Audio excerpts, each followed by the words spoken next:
wango kembang sengkujo wong alim alim pulasan oh sidik semanten ingkang nutuk suka bari suka gendika capo ingkang wonten sakjawining pendhapi pringapus nenggih Sanghyang Jagat Dinata ngawedhaken ing neraka sudut tangun dalu-daliwat para sangganing Durandara dumimulat kumawining asta Sanghyang Jagat Dinata akhire sing ing samulat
dipun kanthi wonten papan dunungipun Bagong.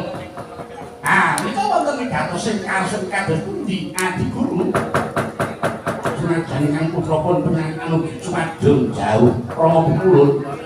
Najan ingkang putrapun Indra ugi cumadung jauh Rama Pukulun. Kula winadung jauh Pukulun. Niki kok janur gunung Kadingaren. Diwa-diwa padha dikirim lumarat wonten ing pedhukuane Bagong iki jane wonten apa Pukulun? Nggih, enggak paring dawuh Adi Guru. Kakang Alada. Nggih. Marmane ulun tegak grunyang Marcapada. Merpati undhaning Bagong kala nalika semanten nampi dawuh timbalanipun Kakang Semar Badralaya lumantar paneling dene suraosipun Bagong kalengganika gadah gegayuhan badhe mbangun desa nanging wonten syarat lan selaranipun Kakang lajeng syarat lan selaranipun napa dene Bagong kok badhe mbangun desa Bagong nyuwun supados kula maringaken wujudipun pelem pertangga jiwa lan jambu dipa nirmala. Monggo menika daharanipun para dewa ing kayangan. Lajeng ajeng keparingipun Adi Guru maringaken napa boten? Dereng Kakang. Dereng dos pundi? Dereng nanging perkawis menika malah saged kula kangge pancatan anggen kula badhe ngendhik dhateng Kakang Semar. Anggen piye? Malah kangge pancatan ngendhik Kakang Semar pripun? Nggih. Kangge pancatan anggen kula badhe ngendhik panguwasanipun Kakang Semar pramila. Kula badhe minangkani panyuwunipun Bagong nanging sawanipun Kakang Semar kedah nyembah dhateng ulun. Lho mangke piye? Kok srangane Kakang Semar kedah nyembah dhateng Adi Guru. Krana Semar menika ingkang nuntun dhateng titah supados sami ngliwat anggenipun sami nyembah dhateng ulun. Ingkang dipun kesaken Adi Guru dos pundi? Kok lajeng wonten pengendikan bilih titah tiyang menika sami ngliwat ngawur dhateng panembahipun. Kakang sesembahan jagat raya menika namung dhateng Bathara Guru, boten wonten sanesipun. Lho kesik Adi Guru. Sesembahanipun jagat raya menika inggih dhateng ingkang nyipta jagat raya sanesipun inggih nika Gusti ingkang Maha Agung, ingkang Maha Suci. Lah kok inggih namung Bathara Guru panguwasa tunggal donya prating akhir. Mila slagining Semar niku tasih urip, nggih Semar niku sing ngiring manungsa supaya padha bekti nindakake limang wanci jroning sedina sewenci. Terus do dikandhani wong sugih kudu padha andum rezekine marang sing miskin utawi ingkang dipun wastani zakat fitrah. Banjur sing waras wiris malah kon nindakake kudu poso. Lah makaten menika yektinipun namung ngiring manungsa supados sami nyembah marang Pangeran. Langgih pun leres Kakang Semar niku Adi Guru.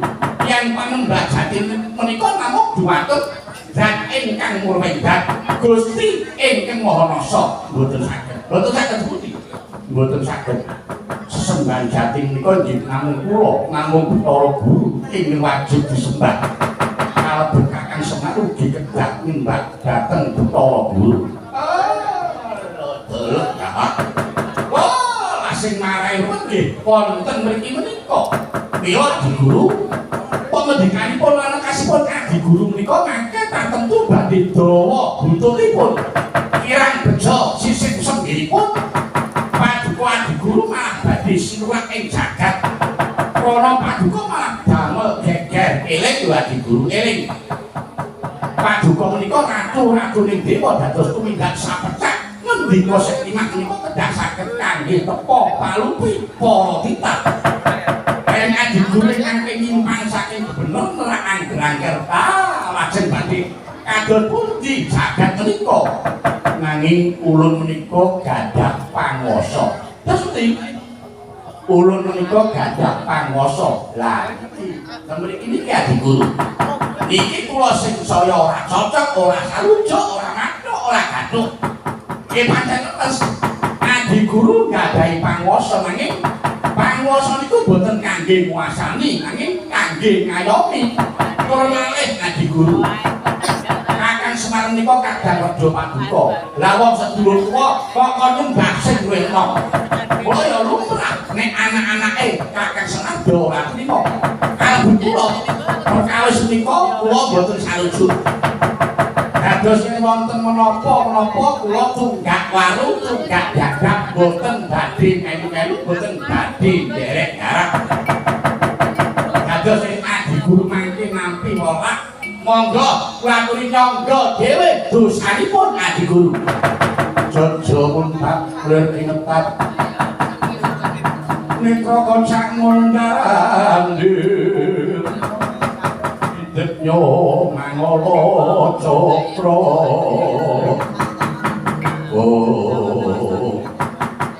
Kathah-kathah pengendikanipun Kakang Raja menika manah namung ngina kaliyan ulun ya Bathara Guru.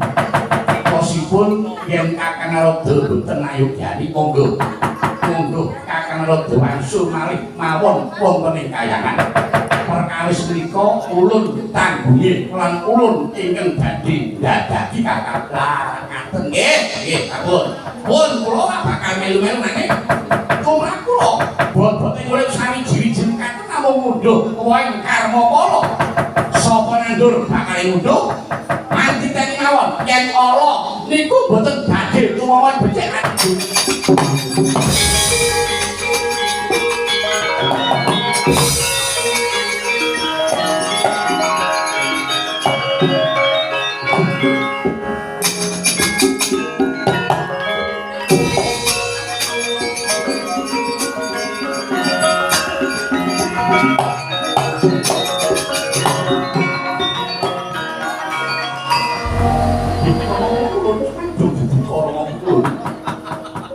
kok dados wong bukul Narada langsung mintar cacahipun kondur malih wonten ing kayangan wis boya dadi ngopo dewa-dewa kula kanggo Narada boya dadi ngopo wong Kakang Narada niku senengane nek nembang ya cabul gunung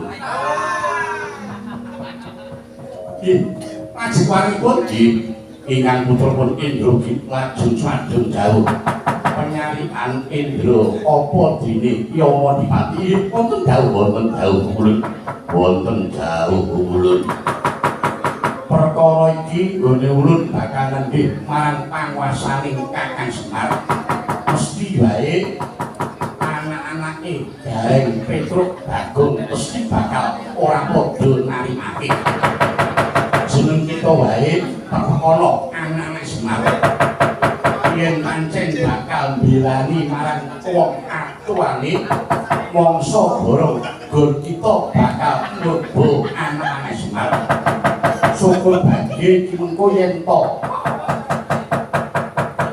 Kakang Semar malah banjur dibrengket digomong ning kayangan banjur cemplungke ning kawah Candra Dimengko boten anggo masakan ya nek yun tambang pangestu kula inggih yun tambang pangestu Rama kula inggih yun anak perkataan tanah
Sinumadi cakatna kang kinarya momong kinarya momong sarira tunggal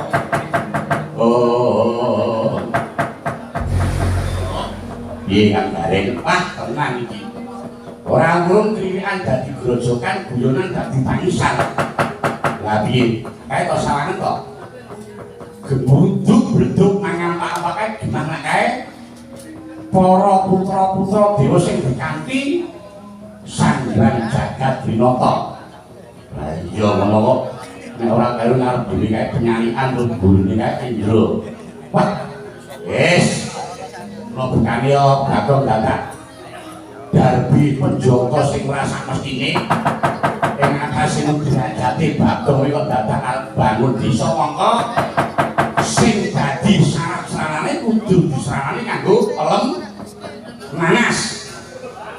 utawa jiwa kula nanas. Oh iya ya. Ayo ngene iki dadine malah wah, nang bejane iki mengko malah bisa dilandang sarang saka pucuke.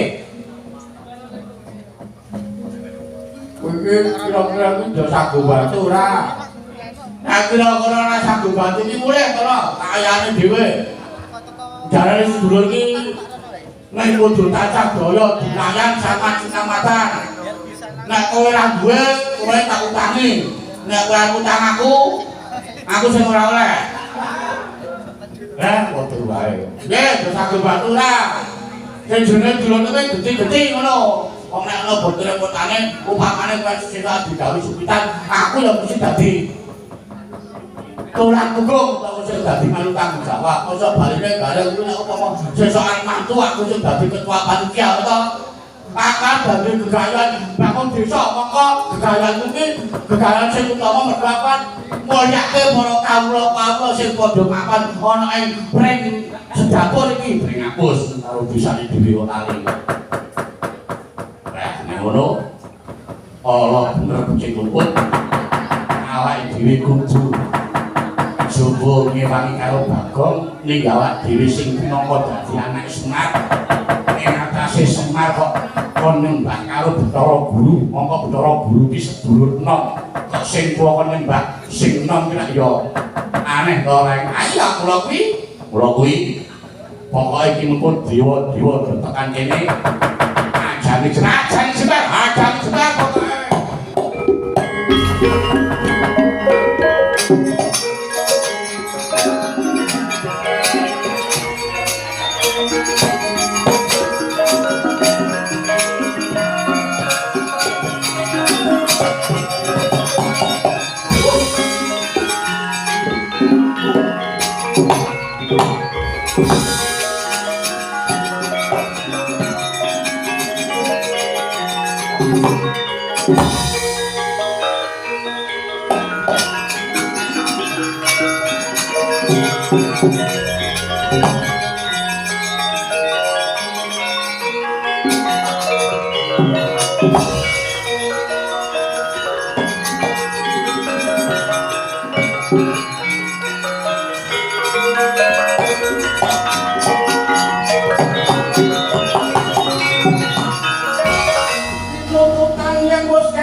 Nancing musuh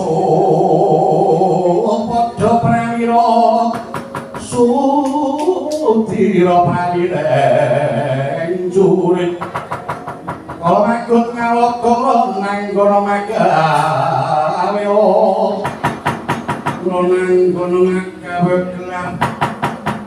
magawe gelar ukir jati.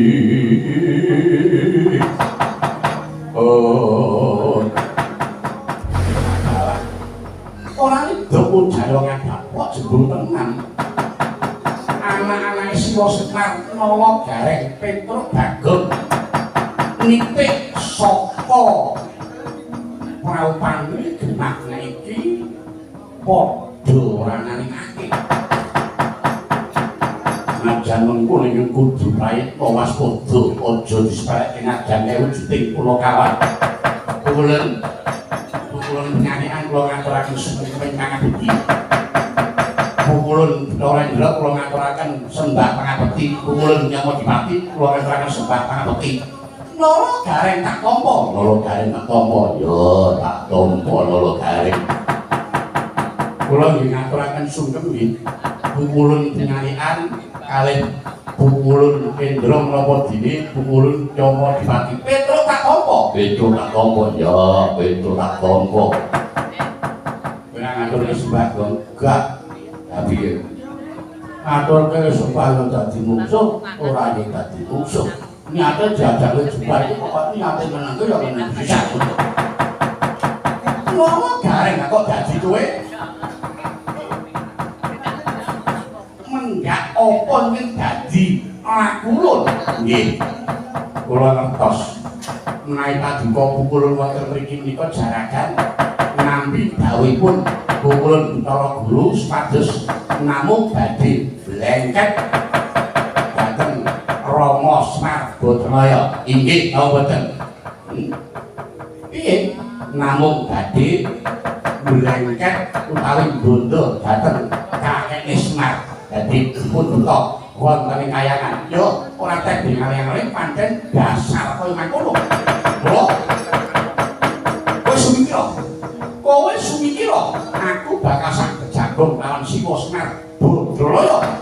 Lan Siwa Semar iki dianggep ngendhi panguasane Kulun Bathara Guru dina iki bakal tak bondo pangane. Tak kencung sikile bakal gomunggah ana ing kayangan Jumbring Saloka. Tumuli bakal cemplungke ning kawah Candra Dimuka. Mingis-mingis. Jangan ulur muka merkota lir kabanan.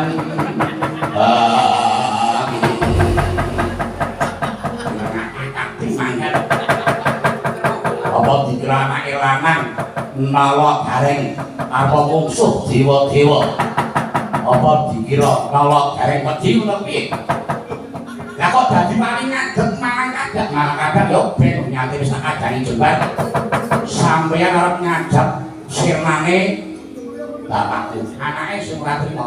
Anake sing ora trima. Nek ora trima apa? Nang kene wis dadi mungsuh, Bro. Nggih. Aku mungsuh karo Guru Pengalihan sing dedek-dedeke padha aku. Dedeke ya padha, urune ya padha. Ya, kowe mungsuh Guru Pengalihan, aku mungsuh Bathara Indra. Gagahe padha, dedeke ya padha. Ayo, ndak takok.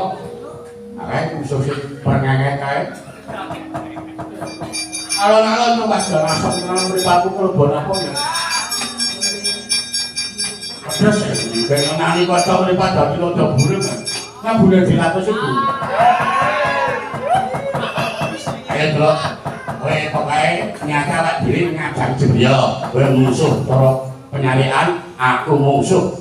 Aku mungsuh. Ya mau dipayung maju ayo. Lakon gandang dening aku ayo kowe terus mungsuh ayo. Kowe bakal mungsuh karo aku.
Gayeng yo gayeng nek dipikir piye. Kowe mungsuh karo apa kamu? Sekretaris Pak Cari kamu penyarian. Piye? Ana kesempatan males ora? Aku saben-saben arep males iki kaya ana daya pangaribawa. Ketok iki sikilku arep jangkah-jangkah wae. Nek saben jangkah ngono aku mesti banjur nglunjak aku yo ngono itu. Rekane sing jenenge perang iki gayeng rame iki nek waes pinales. Karena aku diantem ora tak gawe rasa sajake bukulun endro terus ngerokok aku ndurkon males. Ini bareng tak wales kaya gareng iki saben-saben aku males. Wah, ngerti-ngerti kok. Aku terus ngelumpruk kaya tanpa daya. Ngadeg meneh arep males. Tanganku iki saben arep nyampluk ngono ora tekan gone njur aku kuwalat tiba meneh. Aku yo ngono ya. Saben-saben iki ada kami sikilku ora tekan-tekan kae. Nang ngene iki piye yo? Nang ngene iki jujur. Monggo ya bener sing dikandhake iki terus sing jenengane dulur iki nek iso ya waras nang ngene iki ora imbang ora adil. Wah iki terus kudu. Wes tenang wae, Mas.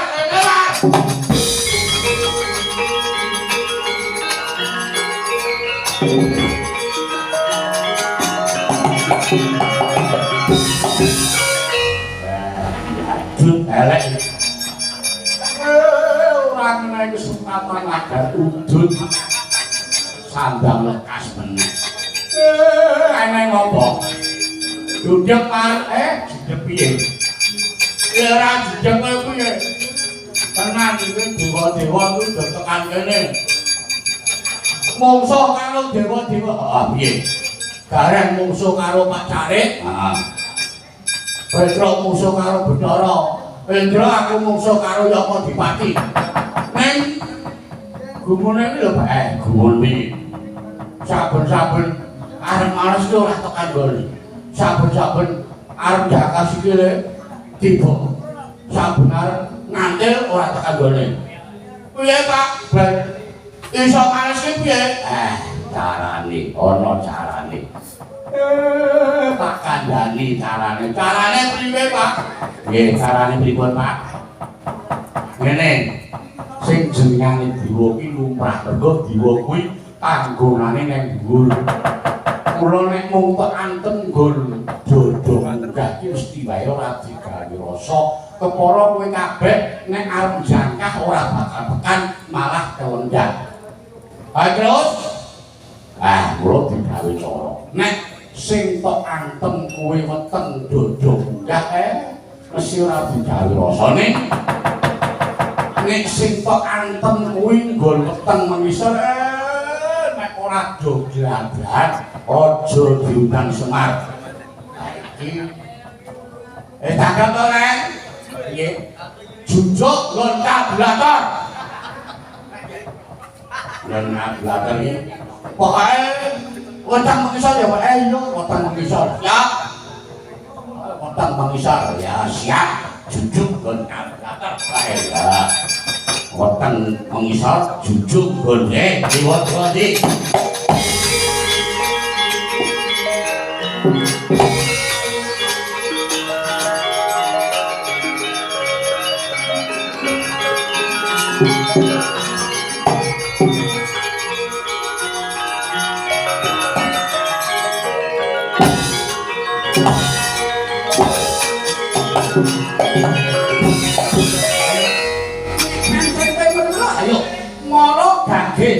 Parsen Bathara Penyarian. Aja wae kena bae. Aja wae yen pancen padha lanange. Tenan. Niki kok mas tenan. Niki nek kula pun niat mas tenan ning mangke sampeyan wirangan aja dicucuk nolak gareng. Yo. Ora dadi alasan. Monggo ora bakal nolak gareng bisa males karo Bathara Penyarian nyatane wae. Saben-saben kan males karo penyarian kowe mesti banjur kelenggang iku ora tau. Nek niki mangke benten bedoke. Nah, benten padha niki mangke sing kula jujuk boten dhuwur ning sing kula jujuk kengis.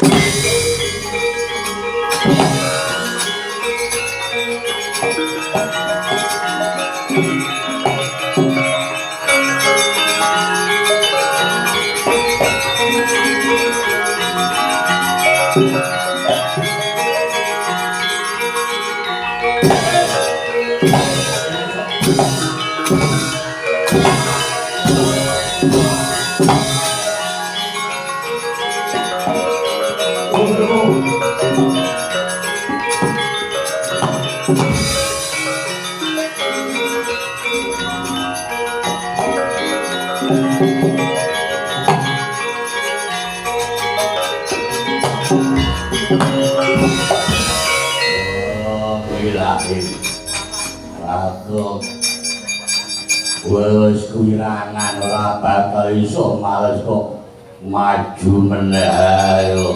Kakang Yama Dipati kuwi jiwa tukang jabut nyawa.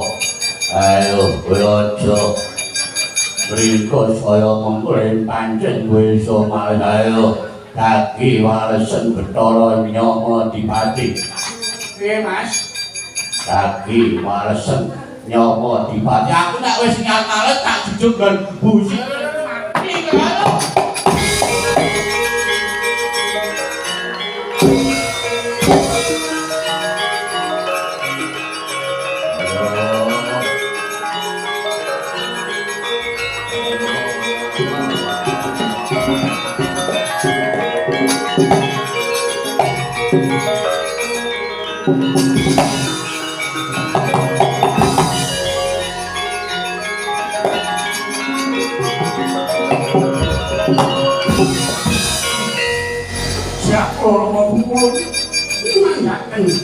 Kula musak kalian para kula kawan madipun damel mirang kados ngaten mongko kula ngopo pinten mboten niku Mas sakitipun kados mekaten menika yo banjuran neng piye badhe pados sabun rumiyin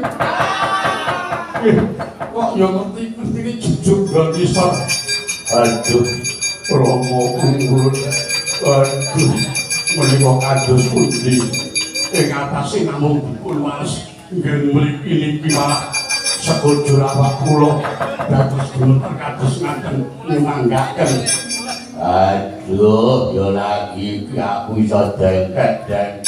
Aduh ayo mati aduh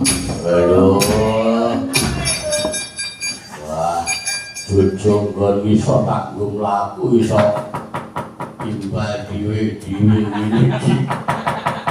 lungguh karepe dhewe kono kawan kowe padha sumingkira lamun padha menggak marang Kakang Semar malah tak toke dosa kita kabeh Cestri Sura tanpa ana kawan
piye meneh pun sukses iso iso mirang-mirang dewa jujuk nggon ngisor wah deglek-deglek ning piye pun terima ora bangun desa ora apa-apa Pak lah piye to mbok didelok ae kula gareng karo Petruk do terima mundur disawang kae Bathara Guru kae nggawa panas sing murup sak obor pamore muka kae cucuk ana telu kae genah kae genah pusakane guru sing jeneng Cestri Sura wis genah mampro kabeh gagali kanthi dadi gegayuanku bangun desa terus pripun mundur tak adipane iki monggo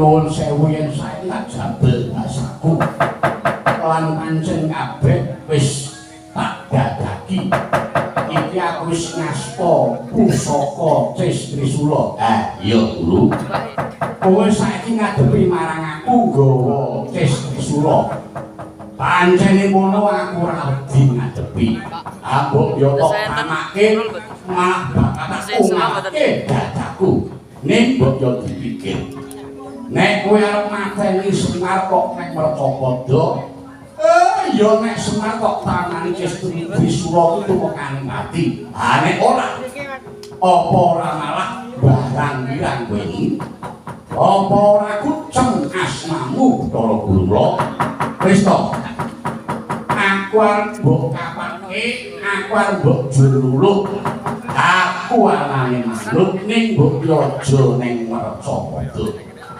sing mbok ngarepake piye Kakang Semar wis to mergane saiki pusakamu Cestri Sura kuwi sarunga dhisik tak jak rebutan apik-apik Guru ingkang sinungkadi jagana kang kinarya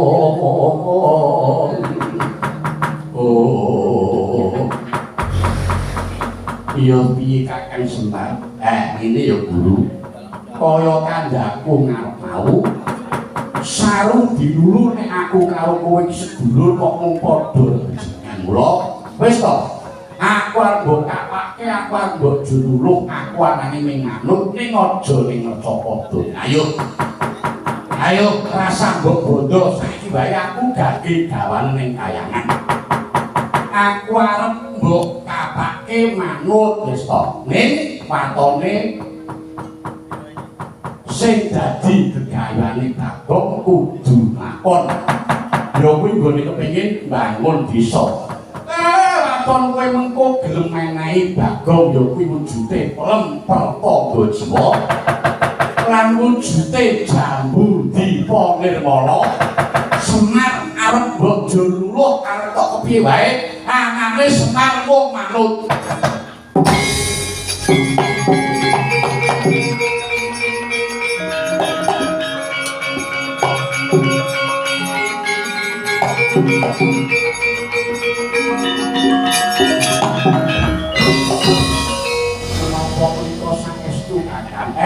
aku ki wong tuwa. Dasare aku ya dulurmu tuwa. Aku ora goroh. Malah ora mung aku sing mbok gawa ning kayangan. Anakku nala garing karo Petruk iki mengko ya sisan ben melu ning kayangan. Lho, Tru. Awake dhewe arep dijak ning kayangan karo bapak. Ayo terus Bagong piye iki? Bagong ben tinggal dhewe ning kene mergo Bagong ki lagi duwe kegayon arep bangun desa. Lah mengke nek goro-goro terus pripun, Pak? Goro-goro ki rak sing penting rak nembang to. Sing penting nek ana sing nyawar capek gulung karo sing nyawar. Bubuk sekolah ki dikenaken nek wis to. Goro-goro ki ku iso muluk ning kayangan kandhane. Piye iki, Bang? Kowe ado ditinggal ning kene iki piye kira-kira? Ya nek pancen wis do tega. Ya ngono, arep tega karo aku wis mengko tak. Piye carane aku tak menggayuh cinta-cintaku dhewe. Wis bareng bantu kok. Do tega tinggal nang kene. Pilih mergane nek wakon gegayuhan iki gayuhan sing dhuwur wis to. Pilih mergane mesti bakal ana dalan ingkang tumuju kanggo gegayuhan sing becik kuwi kok. Nggih, terus iki ayo awak dhewe melu munggah ning kayangan. Mengko ning kayangan arep dijuluh aditapake sing bapak awak dimanut. Bagong kudu prihatin nggone bisane bangun desa. Yen mancing kados kadhen monggo Kakang Semar daya-daya kula kanthi minggah wonten ing kayangan Surala. Ayo tak derek ayo kala garing apa dene Petruk derek munggah ning kayangan Surala.